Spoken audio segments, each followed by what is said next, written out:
Ese texto del Evangelio que acaba de leer la pastora es uno de esos textos que a veces nos pone incómodo, ¿verdad? Allí encontramos a nuestro querido Jesús que entra en el templo y está tan molesto que comienza con la violencia de hasta voltear las mesas. Vacía donde están las monedas y comienza a acusar a la gente que han perdido de vista que es el uso y la razón del templo de Dios.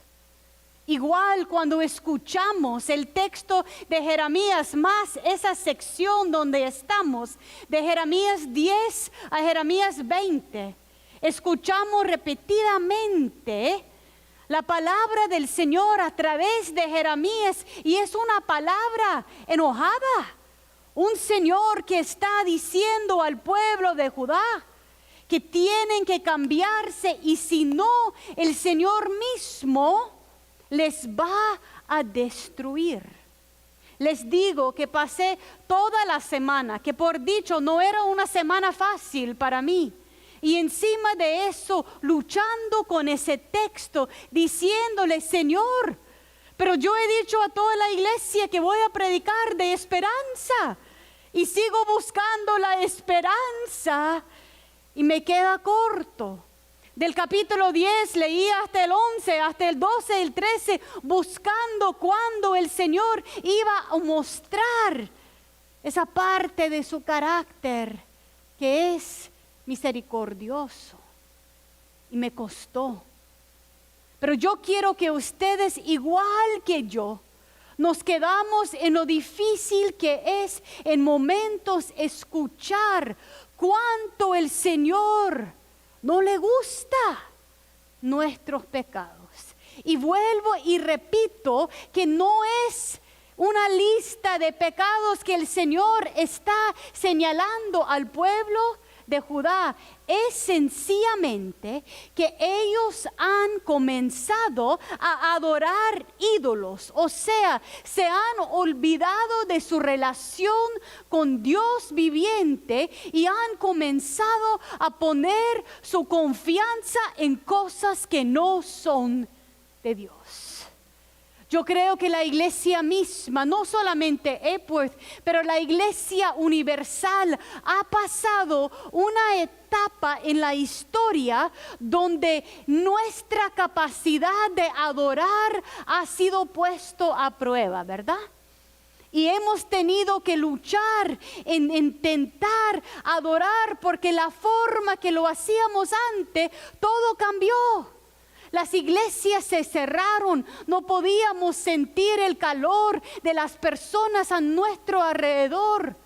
Y el enemigo aprovecha de nuestra falta de adoración si no estamos conscientes de lo que está pasando.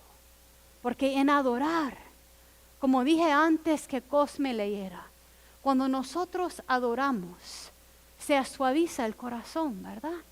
Uno puede entrar cargado, frustrado, distraído. Y cuando uno verdaderamente comienza a comunicarse con el Señor, la calidad de tu corazón cambia. Y comienza a abrirse a la presencia, la misericordia y la palabra de Dios. Por eso, la adoración en nuestro andar con Dios es cuán importante. Luchando yo con los textos de Jeremías, tenía una Biblia que es mi Biblia personal, donde yo tengo el hábito de fechar los momentos que un texto me habla. Lo chistoso, y los que me conocen, mi esposo está aquí, los que me conocen saben que yo tengo una memoria muy mala. Entonces yo tengo un montón de fechas en mi Biblia, de momentos en los cuales el Señor me habló, pero no me acuerdo qué me pasó en esa fecha. Pero sí, mi Biblia se convierte en evidencia del hecho que la palabra de Dios es viva y que me ha estado hablando sobre lo largo de mi vida. En Jeremías, donde yo encontré una parte bien marcada, Fue en Jeremías 6, comenzando con el verso 16. Y lo voy a leer. Así dice el Señor, Jeremías 6, 16. Deténganse en los caminos y miran. Preguntan por los senderos antiguos. Pregunten por el buen camino y no se aparta de él. Así hallarán el descanso anhelado. Así hallarán el descanso anhelado. Estoy segura que yo circulé esa parte porque en momentos de mi vida la cosa que más anhelo es sentir descanso en mi alma en la presencia de Dios. ¿Alguien más? Y ahora, cansados de tantos caminos, ¿verdad? De tantas dificultades, de la presión económica, de las cosas que siguen cambiando, de la muerte que está allí a la vuelta de la esquina. Y uno dice, Señor, yo pido descanso para mi alma. Lo poderoso de esa parte de Jeremías 6, 16 es que el Señor nos está diciendo, hay un buen camino. En otras versiones del texto dice que uno está en un cruce. Uno puede ir por allí o por allá, pero tiene la habilidad de escoger el buen camino. Y en ese camino uno encuentra descanso en su alma. Lo interesante es que el pecado nos alborota, nos cansa, nos deja con heridas y nos deja golpeado. Pero el camino del Señor es un camino que nos lleva hacia la paz. No significa que siempre es fácil, pero significa que nos lleva hacia el bien.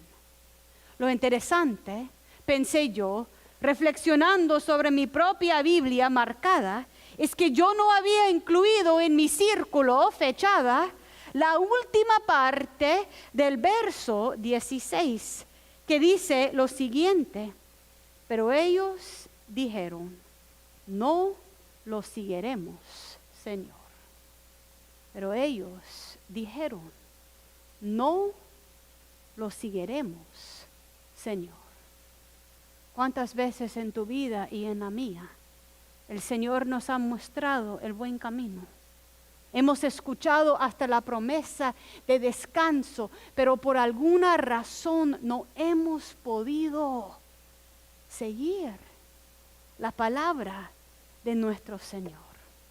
Yo creo que es parte de lo que estamos leyendo en esos textos de Jeremías en el capítulo 19 y el 20. El Señor diciendo repetidamente al pueblo, yo les estoy llamando, por favor, dejan sus actitudes y sus ídolos y vuelven a mí. Y de mil maneras el Señor les da oportunidades, pero siguen en su propio camino. Una de las cosas que quiero hacer ahora es pedirle a Miguel que pase acá y que comience a leer el texto de Jeremías 19. Y lo que quiero que ustedes hagan es que cuando escuchan algo del carácter de Dios que les pone incómodo, algo que dice el Señor, que uno dice, ay Dios mío, pero no quiero que Dios diga eso, quiero que levanten la mano. Porque creo que es importante reconocer que esos textos son difíciles. Y lo que dice que el Señor está haciendo y diciendo es pesado. Miguel. Así dice el Señor. Ve a un alfarero y cómprale un cántaro de barro. Pide luego que te acompañen algunos de los ancianos del pueblo y de los ancianos de los sacerdotes. Y ve al valle de Ben-Hinnom, que está a la entrada de la puerta de los alfareros, y proclama allí las palabras que yo te comunicaré. Diles, reyes de Judá y habitantes de Jerusalén, escuchen la palabra del Señor. Así dice el Señor Dios, Señor Todopoderoso, el Dios de Israel. Haré venir tal calamidad sobre este lugar que a todo el que se entere le zumbarán los oídos. Hasta ahí. ¿Incómodos? Solo la pastora y yo, nadie más. Difícil escuchar al Señor decir eso. Sigue. Porque ellos me han abandonado, han profanado este lugar, quemando en él incienso a otros dioses que no conocían, ni ellos, ni sus antepasados, ni los reyes de Judá. Además, han llenado de sangre inocente este lugar. Han construido santuarios paganos en honor de Baal, para quemar a sus hijos en el fuego como holocaustos a Baal, cosa que yo jamás les ordené ni mencioné, ni jamás me pasó por la mente. Por eso vendrán días en que este lugar ya no se llamará Tofet ni Valle de Ben-Hinnom, sino Valle de la Matanza, afirma el Señor. Hasta ahí. Valle de la Matanza. El Señor está poniendo nombre, Valle de la Matanza, por lo que Él va a hacer al pueblo que no le está escuchando. Continúe, porfa. Rompe después el cántaro en 1000 pedazos, a la vista de los hombres que te acompañaron, y adviérteles que así dice el Señor Todopoderoso: voy a hacer pedazos a esta nación y a esta ciudad, como quien hace pedazos un cántaro de alfarero que ya no se puede reparar, y a falta de otro lugar, enterrarán a sus muertos en Tofet. Hasta ahí. El Señor está diciendo a Jeremías que toma un cántaro hecho de barro, un cántaro ya formado, y que enfrente de la gente lo rompe hasta que cae en 1000 pedazos. Y en eso está diciendo: así voy a hacer con tu ciudad, con tu nación, con tu pueblo, por no me haber seguido. Y más, van a haber tantos muertos que no van a tener dónde enterrarlos, como en el alto de la pandemia, donde estaban esos camiones feos afuera de los hospitales que tenían que poner cuerpos de personas allí porque no tenían espacio. Tanta muerte que no va a tener tus lugares normales para enterrarlos. Sigue. Cuando Jeremías regresó de Tofet, a donde el Señor lo había enviado a profetizar, se paró en el atrio de la casa del Señor y dijo a todo el pueblo: así dice el Señor Todopoderoso, el Dios de Israel: como esta ciudad y todos sus pueblos vecinos se han obstinado en desobedecer mis palabras, voy a mandarles toda la calamidad que les había prometido. Esta es palabra de Dios. Te alabamos, Señor. A veces la palabra de Dios no es fácil. No es fácil de asimilar y no es fácil de entender. Entonces, de ese punto, quiero primero ir con esa imagen de un cántaro, ¿no? El Señor diciendo al pueblo de Judá, como un cántaro de barro, ya barro tostado, diría mi esposo, no un barro viejo, lo voy a romper, despedazar, porque no han escuchado mi voz. Pero si vamos al capítulo anterior, eso fue en Jeremías 19, pero en Jeremías 18, ¿quién se acuerda que el Señor le lleva a Jeremías a la casa de quién? Del alfarero. Entonces, a veces para encontrar la misericordia y la esperanza del Señor hay que ver más a fondo. Antes de esa imagen de un cántaro que se iba a despedazar, en Jeremías 18 dice así: esta es la palabra del Señor que vino a Jeremías: baja ahora mismo a la casa del alfarero y allí te comunicaré mi mensaje. Entonces yo, Jeremías, bajé a la casa del alfarero y lo encontré trabajando en el torno. Para la vasija que estaba moldeando se le deshizo en las manos, así que volvió a hacer otra vasija, hasta que le apareció que le había quedado bien. ¡Qué diferencia! Con barro suave, con barro que permite el alfarero tener sus manos puestos, el alfarero puede remoldear el barro en vez de despedazar el cántaro ya formado. En ese momento la palabra del Señor vino a mí y me dijo: pueblo de Israel, ¿acaso no puedo hacer con ustedes lo mismo que hace este alfarero con el barro? Afirma el Señor. Ustedes, pueblo de Israel, son en mis manos como el barro en las manos del alfarero. En un momento puedo hablar de arrancar, derribar y destruir a una nación o a un reino. Pero si la nación de la cual hable se arrepiente de su maldad, escuche la esperanza, también yo me arrepentiré del castigo y había pensado infligirles. También palabra de Dios. Lo importante y lo impactante de ese mensaje es ese tema de suavidad de corazón, de ese llamado a adorar al Señor, de mantenernos en comunión, en comunicación, sin importar los pecados que están en tu vida. Vaya al Señor y hablarle. Porque a veces usted y yo no tenemos la capacidad de salir del pecado por nosotros mismos. Y es parte de lo que es pesado del texto de Jeremías, ¿verdad? Uno ve tantas veces que el Señor les dice al pueblo que deben de cambiar su rumbo y no le pone atención. También uno ve cuántas veces las personas cometen el mismo error. Aquí quiero parar a preguntarle: en tus propias vidas hay unos hábitos o pecados que le lleva con más frecuencia fuera de Dios? Levanta la mano si sí. Si usted sabe cuáles son las cosas que usted mismo hace que le desvía del Señor, ¿sí? Y lo interesante para mí es que es diferente en la vida de cada quien.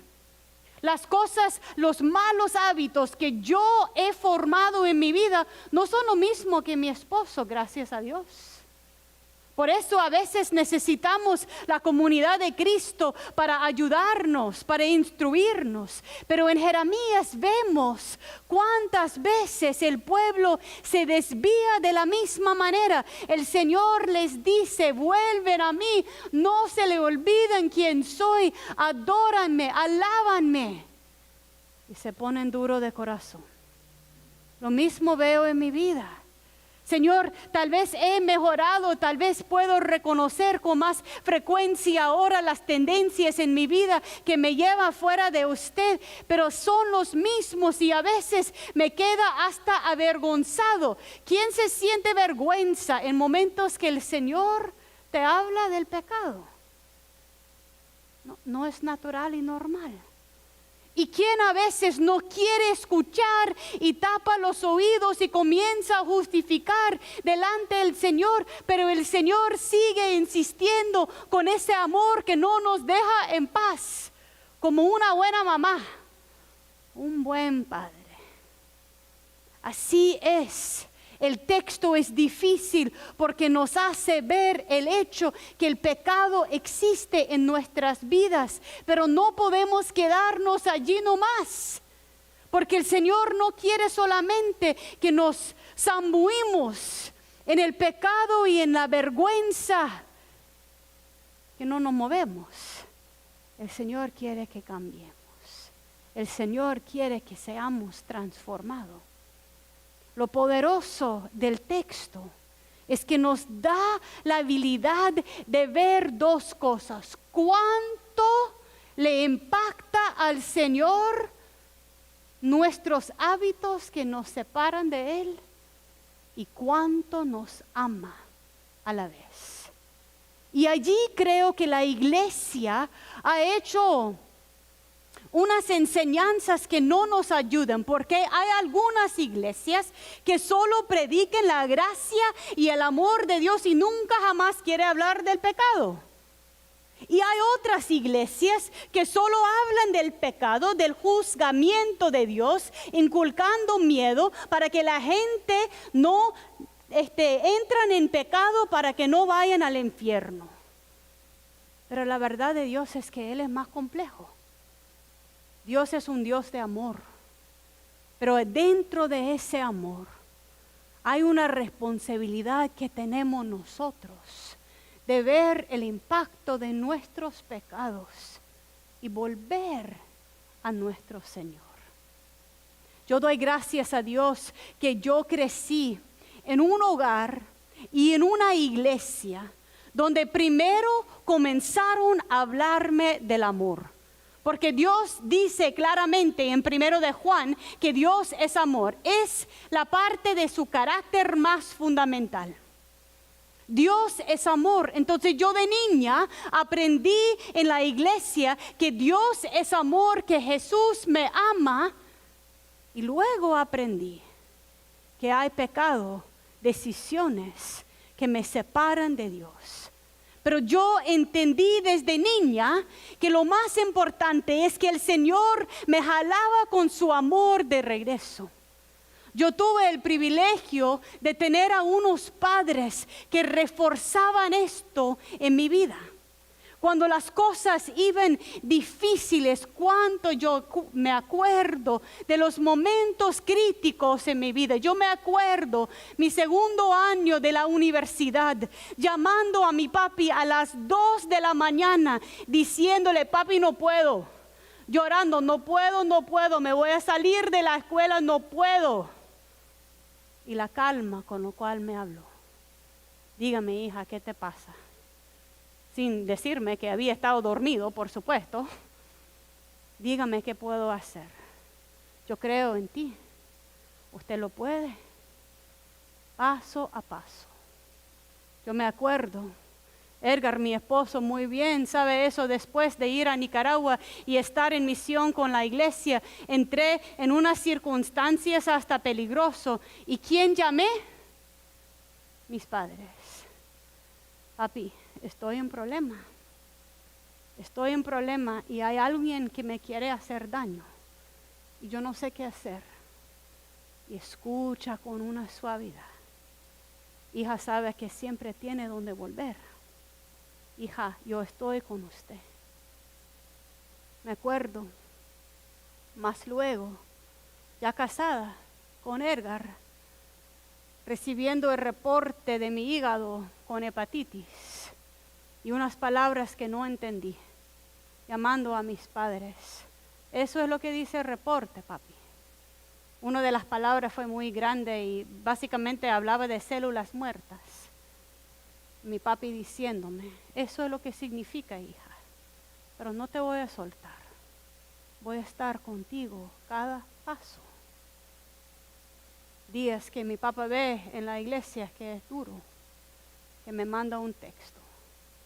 Hija, te amo. Estás haciendo lo que el Señor te llama a hacer.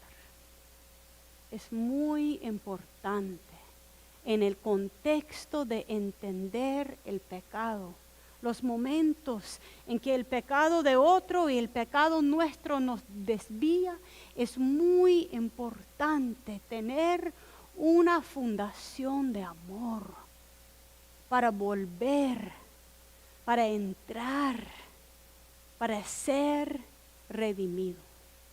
Y la diferencia entre mi papá o otro ser humano y nuestro Señor Jesucristo es que además de un amor que nunca jamás se agota, el Señor, al ver nuestros pecados, al ver la lucha de Judá para mantener sus palabras, al ver lo difícil y nuestra tendencia de volver y caer en el mismo mal hábito, momento tras momento, el Señor se da a sí mismo en la persona de Jesucristo y nos da de una sola vez la habilidad de ser redimido de nuestro pecado. Y parece sencillo, tal vez, pero la cosa más clara y más importante que escuché de Dios preparándome para el sermón de hoy fue la voz de Dios diciéndome, Jennifer, tal vez ahora, en una manera que no has entendido antes, vas a captar qué significa que necesitas un Salvador, que igual como el pueblo de Judá, no tenés la capacidad de salir por sí misma. Y que mi enojo es justificado hacia ellos y aún hacia usted, porque el pecado le hace daño a uno y los que están a su alrededor, ¿verdad? Levanta la mano si tu pecado o el pecado de otro te ha golpeado. Solamente Marcela y la pastora y Richard. Claro que sí. Por eso es desagradable al Señor. El pasaje que leyó Miguel dice que hasta en el templo tenía sangre de inocentes. Puede ser que usted no tiene sangre en tu casa ni en la mía, pero las consecuencias de nuestras acciones, de la forma que nosotros tratamos a otros, aún los que más queremos, golpea el corazón del Señor, que es justo, igual con todos. Pero lo poderoso de eso es que además de darnos el amor infinito que es Dios, nos da el sacrificio de Jesucristo en la cruz, que nos da la redención, que nos da el precio pagado para que usted y yo no tenemos que entrar en el exilio por 70 años. Más bien tenemos que llamar: papi, te necesito. Papi, me he desviado y no sé cómo llegué aquí, pero necesito de tu amor para volver al buen camino. Es poderoso lo que nos enseña del Señor. Lo último que quiero ver es en Jeremías 20. Ese texto también está en sus boletines. Pero en el libro de Jeremías hay como dos cosas pasando a la vez. Está la palabra de Dios a través de Jeremías llamando a la gente de Judá a arrepentirse. Y a la vez está la relación con Dios con Jeremías. Y si usted ha sido alguien en tu propia vida que ha escuchado el llamado de Dios sobre tu vida y el Señor te ha invitado a hacer una cosa, lo que sea, hablar con alguien en tu familia, tomar un cargo, cualquier cosa que el Señor te está llamando a hacer, a veces el camino es difícil, ¿verdad? Y a veces cuando uno está intentando rectificar, rebuscar el buen camino, uno intenta y siente que a cada lado hay gente como que le desvía. ¿Sabe de qué estoy hablando? Señor, yo quiero sanarme, pero me siguen gritando por allí. Señor, yo quiero perdonar, pero me siguen incitando ahí. Señor, yo quiero servir, pero el camino es tan duro. No tengo la fuerza. En Jeremías 20, comenzando con el primer verso, cuando el sacerdote Pasur, hijo de Immer, que era el oficial principal de la casa del Señor, oyó lo que Jeremías profetizaba, mandó que golpearon al profeta Jeremías, el que seguía la voluntad de Dios, y que lo colocaron en el cepo ubicado en la puerta alta de Benjamín, junto a la casa del Señor. O sea, le encarcelaron a Jeremías. A la mañana siguiente, cuando Pasur liberó a Jeremías del cepo, Jeremías le dijo: el Señor ya no te llama Pasur, sino terror por todas partes. Clase de nombre. Buenos días, mi nombre es terror por todas partes. Porque así dice el Señor: te voy a convertir en terror para ti mismo, para tus amigos, los cuales caerán bajo la espada de tus enemigos, y tú mismo lo verás. Entregaré a todo Judá en manos del rey de Babilonia, el cual los deportará a Babilonia o los matará a filo de espada. Además pondré en manos de sus enemigos toda la riqueza de esta ciudad, todos sus productos y objetos de valor, todos los tesoros de los reyes de Judá, para que los saqueen y se los lleven a Babilonia. ¿Cuántas veces nosotros tenemos un montón de riqueza que es de este mundo, no del Señor? Y tú, Pasur, irás a cautiverio en Babilonia junto con tu familia. Allí morirás y allí serás enterrado con todos tus amigos y quienes los profetizabas mentiras. Y esto es lo que dice Jeremías. Me sedujiste, Señor, y yo me dejé seducir.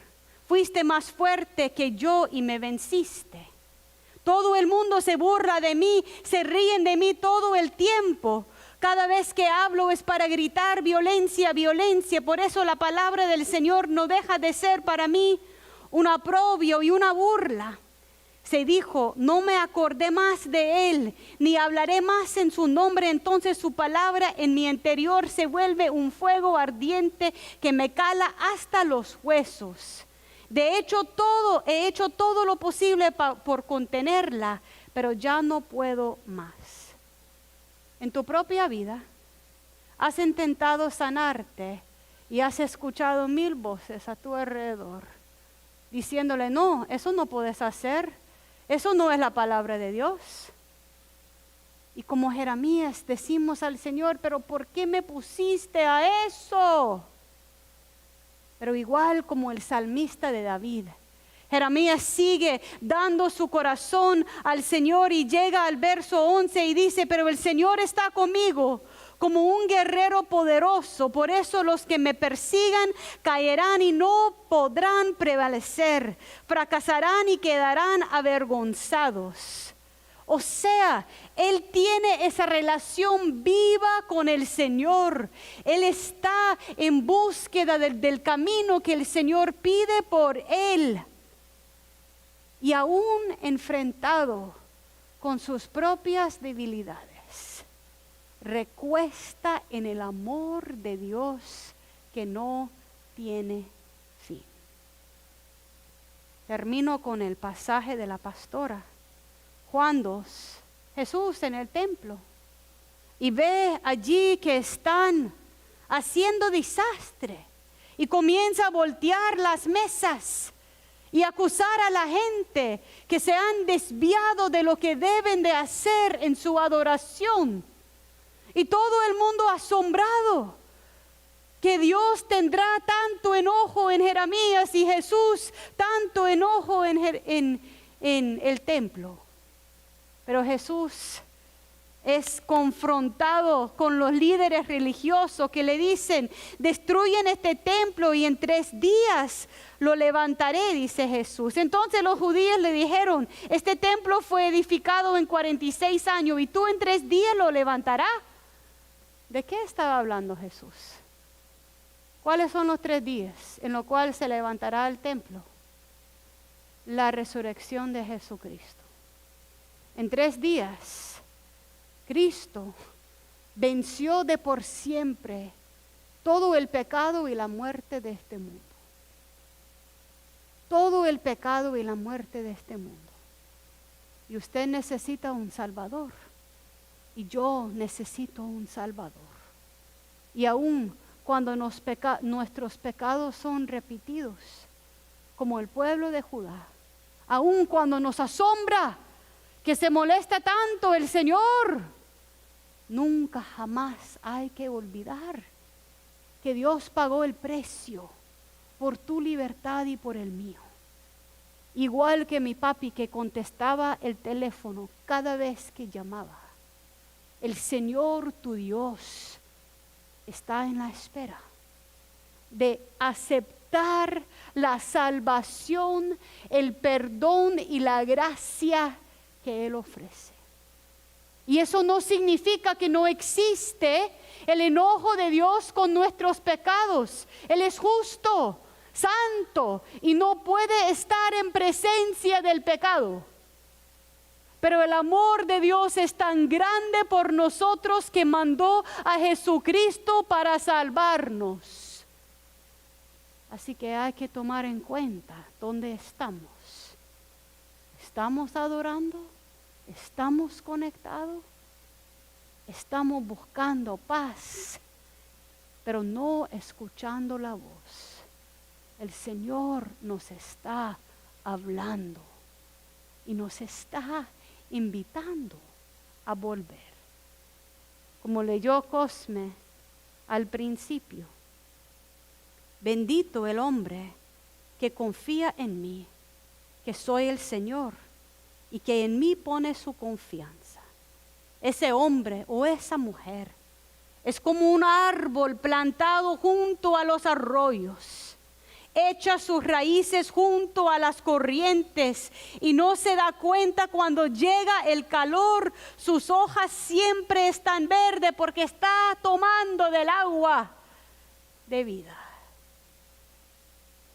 Dichoso el hombre que confía en el Señor. Los años de sequía no se marchita ni deja de dar fruto. Primero de Pedro 1:18 dice: ustedes fueron comprados de tus maneras viejas y fueron comprados no con oro ni plata, pero con la preciosa sangre de Jesucristo que te da la redención. Usted y yo no vamos a llegar sin tener la gracia del Señor en nuestras vidas. Mi abuelita, y he contado eso antes, mi abuelita llamaba a cada semana a mi primo cuando estaba en drogas. Mi primo muchas veces no contestaba la llamada porque le daba pena su vida. Mi abuelita le dejaba mensaje y le hablaba por nombre: Matthew, te amo. Matthew, quiero que usted sepa que siempre tiene dónde venir. Y luego, salido de las drogas, casado, criando hijos, sirviendo como músico en su iglesia, él da el testimonio que ese hilo de amor fue lo único que le sostuvo en momentos. El Señor nos llama con ese mismo amor.